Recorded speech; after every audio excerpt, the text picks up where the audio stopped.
ایک صحابی نے حضور اکرم صلی اللہ علیہ وسلم سے عرض کیا کہ میں کاروبار میں نقصان اٹھاتا ہوں، مجھ سے لین دین میں لوگ مکاری سے مجھے خسارے سے دو چار کر دیتے ہیں۔ حضرت محمد مصطفیٰ صلی اللہ علیہ وسلم نے فرمایا کہ تیرے لیے ایک نسخہ ہے خسارے سے بچنے کا۔ آپ نے فرمایا کہ جس معاملے میں تو دھوکے سے ڈرے اس میں 3 دن کی احتیاطی مہلت حاصل کر لے۔ آہستہ روی خدا کی جانب سے ہے اور عجلت شیطان کی طرف سے۔ کتے جیسے جانور کو روٹی ڈالی جائے تو کھانے سے پہلے اسے سونگھتا ہے۔ انسان کو بھی معاملات میں پڑھنے سے پہلے عقل کی مدد سے سونگھ لینا چاہیے۔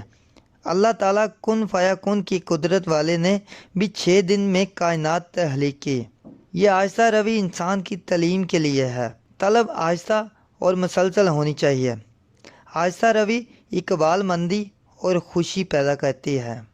ہمیں ہر کام کرنے سے پہلے سوچ لینا اور عقل اور بردباری سے کام شروع کرنا فائدہ اور منافعت کی دلیل بن جاتا ہے۔